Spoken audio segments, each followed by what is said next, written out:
Attention, first grade class 3. Tyler, please come to the staff room immediately. Tyler, that's my name, just as the announcement said. I'm in my first year of middle school. The call came just as the 5th period was about to end, and I unwillingly became the center of attention. I had no idea why I was being summoned, but they said it was urgent. So I ran through the still empty hallway to the staff room. After knocking and entering the staff room, I stated my class and name and looked around. Just as the end of day chime sounded, the staff room, just after classes had ended, was sparsely populated with teachers. It seemed that the vice principal was the one who had called for me. I rarely ever spoke to him, so with a nervous tension, I approached, and the vice principal sullenly began to speak. "We just got a call from the police. Your parents have been in a traffic accident." The sudden news didn't make sense to me. I was told to hurry to the hospital and was handed a note with the hospital's name, phone number, and the emergency contact. The school had called a taxi for me, and without fully grasping the situation, I was ushered into the cab. As soon as I got in, I showed the note to the driver, and the taxi headed to the hospital. I arrived at the hospital quickly, but was unable to see my parents. I was told they had been in an accident, but there was no sign of the person who must have hit them. Of course not. It was a hit and run. As I waited alone in the empty lobby, eventually, my grandfather showed up. He was my paternal grandfather living in the neighboring town. He had been living alone since my grandmother passed away a few years ago.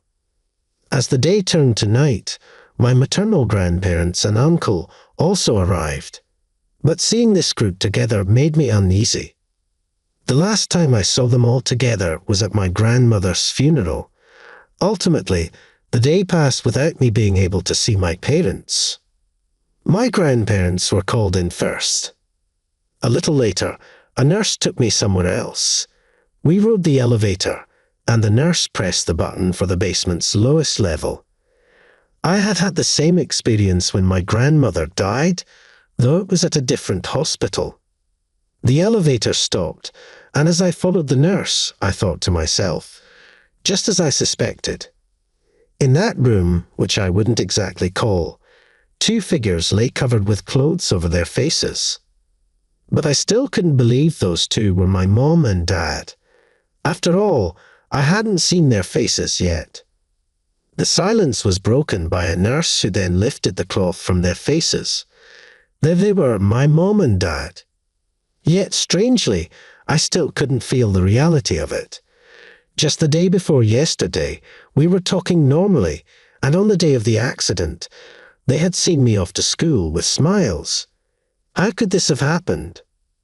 I was filled with hatred for the person who caused the accident and ran away. If they had just called for an ambulance right away, maybe my parents could have been saved. Was this some kind of cruel joke? Maybe they're just asleep, and they might wake up any minute. Part of me thought this, while another part was strangely calm, thinking my brain just hadn't caught up yet. And maybe with time, the reality would sink in. But time waits for no one, and soon the wake, the funeral, and the cremation are all over. After a few days without my parents, I resolved to live on my own. But a middle school kid can't just live alone in a family rental. I wanted to stay in the home I had shared with my parents, but my grandfather, who lived alone too, decided to take me in. I spent most of my time on the move in the subsequent paperwork, with hardly any time to say goodbye to my friends, and the days flew by in a blur. Then, life with my grandfather began, but he was living on a modest pension. Maybe if he had been a public servant, he would have had a decent pension, but he was just a retired salaried worker living on a meager pension. I wondered if the 2 of us could really make ends meet. With these worries, my new life started. I had to move to the next town and change schools. At my old school, I hadn't joined any clubs, which had been okay, but here it seemed like every student was expected to join one. Thankfully, a teacher understanding my situation allowed me to be an exception. Being the new kid, my seat was at the back of the classroom. The other students had already formed their own groups. Could I blend into this new community? Did they know about my situation? What would I say if they asked about my home? My anxiety didn't end at home. It followed me to school too. Without the courage to speak up, I sat alone until a boy from my class approached me. After introducing himself as Henry, he started badgering me with questions. When he asked about clubs, and I honestly said I wasn't joining any, he seemed really bothered and kept pressing. Why not? I explained that at my old school, clubs were mandatory, and because of family circumstances, I wasn't joining here either. But rules are rules, he snapped back at me. I didn't feel like sharing my whole life story right then and there, and I didn't want to deal with him, so I brushed him off. But Henry got heated and grabbed the back of my collar. I quickly grabbed his shirt front in response. Classmates intervened to break us up, and the commotion brought our teacher running over.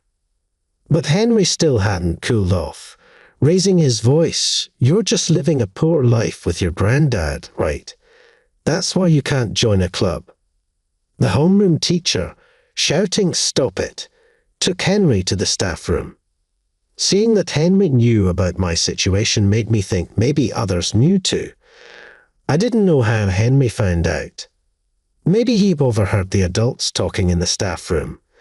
After finishing scolding Henry, the homeroom teacher returned to the classroom and told me, "Don't worry about it." After school, when I got back to the house where my granddad was waiting, he immediately asked how my day went, how was school. I told him about the trouble with Henry, but his response disappointed me. Instead of comforting me or being on my side, he seemed uninterested. Maybe feeling awkward, he left to go shopping and came back with vegetables and Chinese food ingredients. He put the groceries in the kitchen and started cooking rice. I thought maybe once the rice was done, conversation would naturally follow, but time didn't resolve the tension. School, my parents, and the future. There were things I wanted to talk about, things I needed to say, but my granddad and I didn't exchange a single word, silently eating our dinner. Instead, days passed, and back at school, Henry kept picking on me whenever he got the chance. Conversely, at home, my grandfather and I barely spoke, except about meals. When this was starting to feel like the new normal, I came home from school to find my grandfather lying on the bed. "Tyler, you're back?" he asked. It had been a while since we had exchanged words about anything other than food, but finally, we did. Apparently, he had fallen off a ladder while pruning the trees in the yard. He didn't hit his head or back, but instead twisted his leg. That reminded me of the ladder and shears left out in the yard. After discussing it, we decided I would handle the shopping and chores for a while since he couldn't. "I've written everything we need, and here, take this," he said, handing me a note and a supermarket flyer. It was printed with big yellow letters that read "Big Sale." It seems I had to shop there today. Taking the wallet he handed me, I biked to the designated supermarket. I had been there a few times before we moved. It wasn't particularly cheap compared to other supermarkets in the area, but their sale items were a steal. This reminded me of something my mom used to say. Inside the supermarket, I saw signs for sale items everywhere. As I was looking for the items on the list, I unfortunately ran into the last person I wanted to see, Henry. Seeing him at school was stressful enough, let alone bumping into him after school too. Just as I was about to hide, Henry spotted me. "Hey, if it isn't the poor kid, I guess you can only shop on sale days because you're so broke," he sneered. If that's your logic, Then everyone shopping here today is broke, including you, I retorted. A cough from afar interrupted Henry's words. Realizing his comments had made enemies of most of the customers, he tried to switch the subject. But even the change in topic was just more insults aimed at me. To make matters worse, he brought up my deceased parents, saying, "Even if your parents were alive, you'd still be broke." His words made me lunge at him in anger. Henry fought back, but store employees quickly intervened. I could see other shoppers pointing at us, so someone must have called them over. We were quickly separated, and the store warned us that if there was another disturbance, we would be banned. I was still steaming, but I knew making a scene wouldn't help. Yet, as I finished shopping and was about to check out, Henry was waiting for me. "Let's take this outside," he provoked. It was when I took a step forward, falling for Henry's provocation, that someone intervened. I felt a tug on my shoulder from behind. Turning around in surprise, I saw my classmate Anna. She stands out in class, being the daughter of the president of a rather well-known company. When I first heard she was a corporate heiress, I was surprised, but honestly, she doesn't act like a princess at all. Even during breaks, she's just like any other girl, chatting with friends about TV and family stuff. "You don't need to stoop to his level," she said, annoyed that a third party was intervening. I shrugged off Anna's attempt to stop me and turned back to face Henry. "You better back off. This is a world you wouldn't understand." "Princess, and who do you think you're talking to? How dare you speak like that?" she retorted. From Anna's tone, it seemed like Henry couldn't talk back to her, maybe owing her a favor or something. But apparently, that wasn't the case. "It's none of my business," Henry snapped and lunged at Anna. I rushed to intervene, but Anna's knee found its way between Henry's legs with a blow that no man could shrug off. Henry doubled over in pain. I looked at her, still in shock, and she just smiled back and said, "No problem." Henry is certainly annoying, but causing trouble here isn't what your parents would want. "You have to carry on their will, Tyler," she said, confused by her words. I just stood there until she suggested we talk over coffee. "Order whatever you like. It's on me." I was annoyed at being dragged into a cafe with no money, but since she was paying, I ordered a hot tea. As our orders were placed on the table, we both let out a sigh of relief. Then Anna started to speak about what happened earlier. She began, and with a somber face she revealed something unbelievable to me. It turns out that the accident that led to my parents' death was caused by Henry's uncle. Since it's his uncle on his mother's side, they don't share the same last name. That's why maybe the teachers knew, but none of the students did. Still, it felt strange that Anna knew all this. "So, how do you know all this?" I asked. "Henry's uncle used to work at our company," she disclosed. That's when it clicked why she had earlier reprimanded Henry so confidently and went on to give more details. Apparently, Henry's uncle was a troublesome person, and even Henry's family was burdened by him. He was a gambling addict, often showing up at Henry's house unexpectedly to ask for money or calling persistently. And amidst all this, he caused the accident. Moreover, it seemed that the car Henry's uncle was driving at the time of the accident was a company car. He cleverly erased any dent and blood stain as if nothing had happened and kept quiet about it to the company. After the incident, maybe in an effort to make up for the fine, his nuisance behavior intensified. Anna observed. "Observing Henry's actions, I can't help but think there's a streak of scum in the family DNA. Not that Henry himself is to blame, so it's hard to hold it against him," she added. "That's why, honestly, I owed you an apology too, Tyler." "I'm sorry," she said. You don't have to apologize, Anna. Your dad and his company are victims too, right? I replied. As we talked, I realized a lot of time had passed since I left for shopping. Even if I went back now, dinner would be very late. I was going to buy some takeout as a wasteful option when Anna offered to buy dinner for both of us. It seemed like an apology for holding me up. When I got home, my grandfather seemed worried and asked if something happened. He wanted to know everything, including the takeout I was carrying. I explained everything that had happened at the supermarket, what Anna told me, and how she even paid for our order. So you're in the same class as Anna, my grandfather remarked. He didn't seem surprised by the story I relayed. From Anna, the only thing that seemed to catch his attention was that Anna and I were classmates.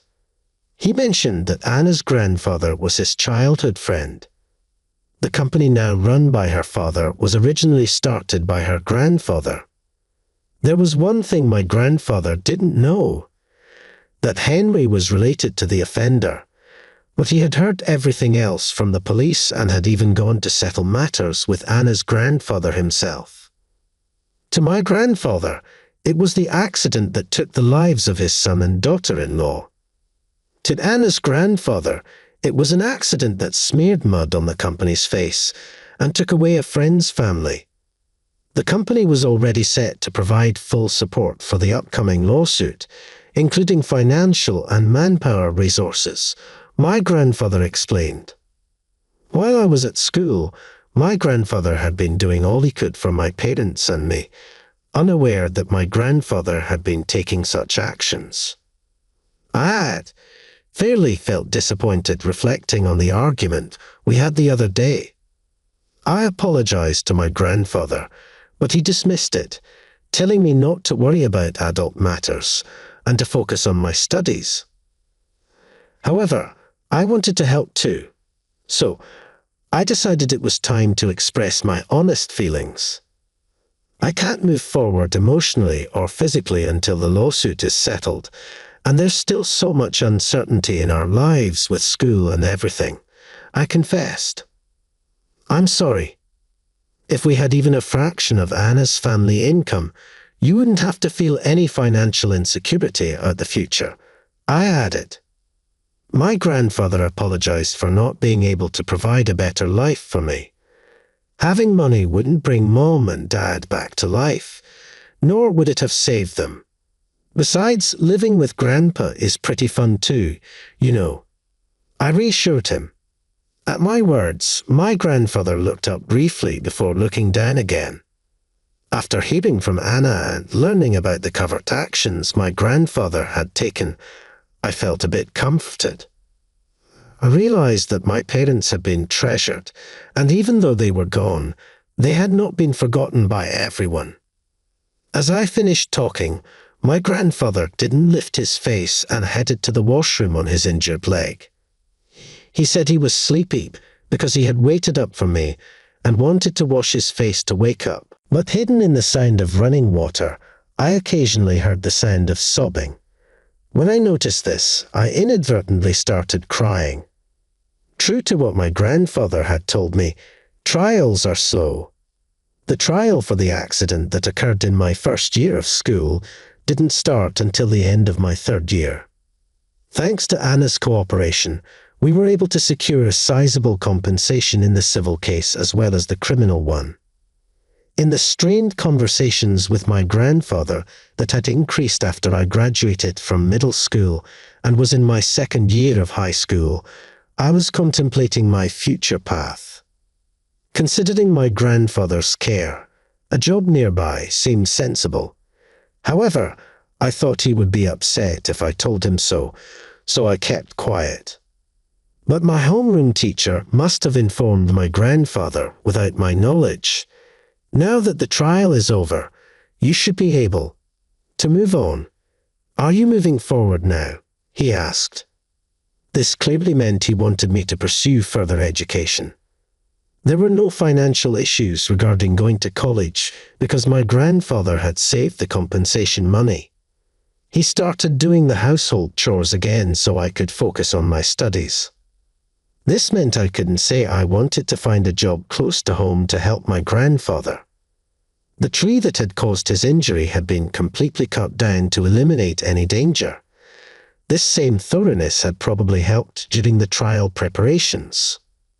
With such careful planning, as if to say I could manage on my own, I decided to go to college as my grandfather wished.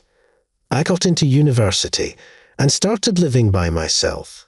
I often went back to visit my grandfather, but there was a topic he seemed more interested in than my well-being.